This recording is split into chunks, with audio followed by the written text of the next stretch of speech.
Hello everyone, how are you all? Hope you all are doing great. So in today's class we are going to discuss question number 16 of paper 1 of the year 2023. It belongs to your set A. Okay, so here again the same bivariate PMF is given to you where y is taking value -2, -1, 0, 1 and 2 and x is taking value -1, 0 and 1. Corresponding values are written here. I'm going to write down the corresponding values. It is theta, 2 theta and theta, again 2 theta, 3 theta and theta, 3 theta, theta, theta, and 1 is theta, 0 and theta, again theta, 0 and 2 theta.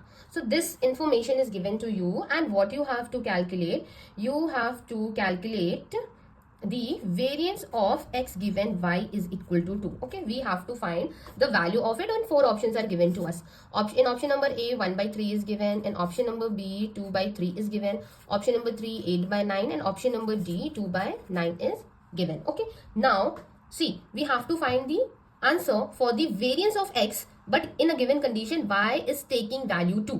Okay, so that means first of all we have to write down the formula for the conditional variance. Variance x given y is taking value 2. So here is the formula. Expectation of x square given y is taking value 2 minus expectation of x given y is equal to 2 whole square. Okay, so this is the equation number star. Now we have to find the value for the first term as well as for the second term. Okay, so I'm going to find the value of it.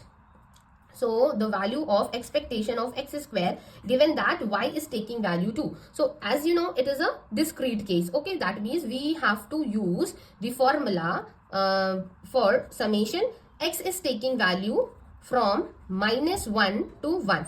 Why we are using just the range of x? Because we have to find the value of expectation of x square. But in a given condition, we have given that y is taking only value 2. Okay, so that is why we are using it. Now, see, we have to put here x square and the conditional PMF where x given y is taking value 2. So I'm going to expand it when x will take value -1. So we have -1 whole square. Probability when x is taking value -1, y is taking value 2, given that probability y is taking value 2.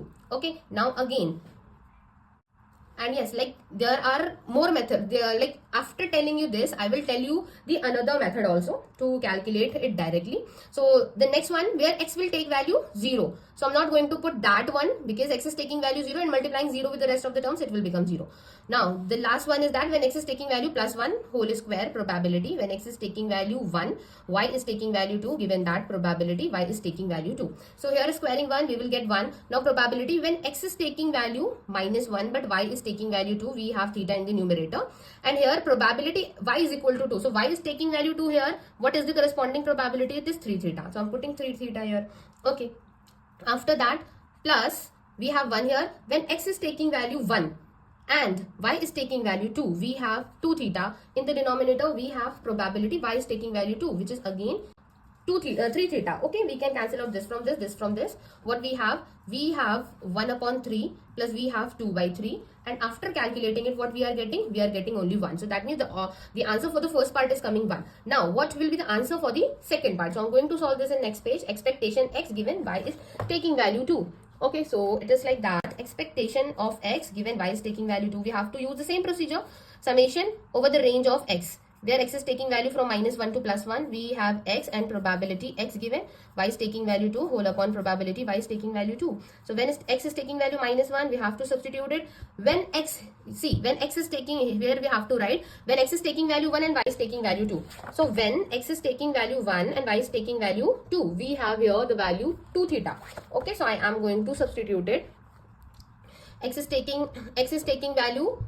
Okay, if I'm starting from -1, I have to focus on -1. So when x is taking value -1, y is taking value 2, the value is theta. We have to substitute theta, and y is taking value 2, we have this 3 theta. Then again, I'm not going to write down the middle term when x is taking value 0. Okay, I'm going to write down the last term when x is taking value 1. So when x is taking value 1 and y is taking value 2, you can see this value in the joint PMF that I have written in the previous page. So it is coming 2 theta, and y is taking value 2 is your 3 theta. So cancelling out this from this, what we have 2 by 3. I'm writing it here because it is of positive 1. We have 1 minus 1 by 3. So what I am getting 2 minus 1, that is 1 by 3. Now I'm going to substitute these values in the formula of variance of x given y is equal to 2. So the previous value was coming 1 and this one is coming your 1 by 3. Okay, and we have to square it. So I'm writing 1 and the square of this one is 9. So 1 minus 1 by 9 and the 9 minus 1 is 8 by 9. Okay, so we are getting this value. So that means it is given in your option number C. So that means option number C is the correct answer for this. Now what is the second method that we can use here? Like in the previous video, I told you the question number 15. Here is the question number 15. In the question number 15, we found the answer for the conditional MGF, right? We found the value of the conditional MGF of x given y.